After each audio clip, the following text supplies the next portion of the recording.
നീ എന്താ ഫോൺ എടുക്കാതെ? മീറ്റിംഗിലായിരുന്നു. അതിപ്പോഴല്ലേ? കഴിഞ്ഞ 4 ദിവസമായിട്ട് ഞാൻ വിളിച്ചുകൊണ്ടിരിക്കും. You want to see check your phone. Sneha please. Alan, എന്നെ ഒഴിവാക്കാൻ നോക്കിയാലുണ്ടല്ലോ. അങ്ങനെയൊന്നും ഇല്ല. അങ്ങനെയാണെങ്കിൽ ടെൽ മീ, എപ്പം മാരേജ്? ചോദിച്ച സെറിമണി ഒന്നും വേണ്ട, ഏതെങ്കിലും ഒരു രജിസ്റ്റർ ഓഫീസിൽ. I just want to be with you. സ്നേഹ, എന്റെ സിറ്റുവേഷൻ നീ ഒന്ന് മനസ്സിലാക്കാം. സിറ്റുവേഷൻ മനസ്സിലാക്കിയിട്ട് തന്നെയല്ലേ നമ്മൾ തുടങ്ങിയത്. അപ്പൊ ഹാൻഡിൽ ചെയ്യേണ്ട നീയാ.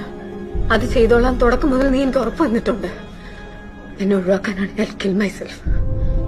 You know that. നമുക്ക് പുറത്തെവിടെങ്കിലും പോയിരുന്നു സംസാരിക്കാം. ഇല്ല, എനിക്കിപ്പം നിന്റെ സ്റ്റാൻഡ് അറിയണം. നോ, എനിക്ക് കുറച്ചുകൂടെ സമയം താ. നോ നോ നോ, കഴിഞ്ഞ 1.5 വർഷമായി നീ ഇത് തന്നെ പറഞ്ഞുകൊണ്ടിരിക്കുന്നേ. ഷെറിനോട് എനിക്ക് പറയണ്ടേ? അതത്ര ഈസി അല്ല. നീ പറയണ്ട, ഞാൻ പറയാം. സ്നേഹ, സി, ഇന്നോട് ഞാൻ വെയിറ്റ് ചെയ്യും. എനിക്കൊരു ക്ലിയർ കട്ട് ആൻസർ വേണം, ക്ലിയർ കട്ട് ഡേറ്റ് വേണം. അതെനിക്ക് കിട്ടിയില്ലെങ്കിൽ ഞാൻ നിന്റെ വീട്ടിൽ വരും. ഷെറിനോട് പറയും എല്ലാം.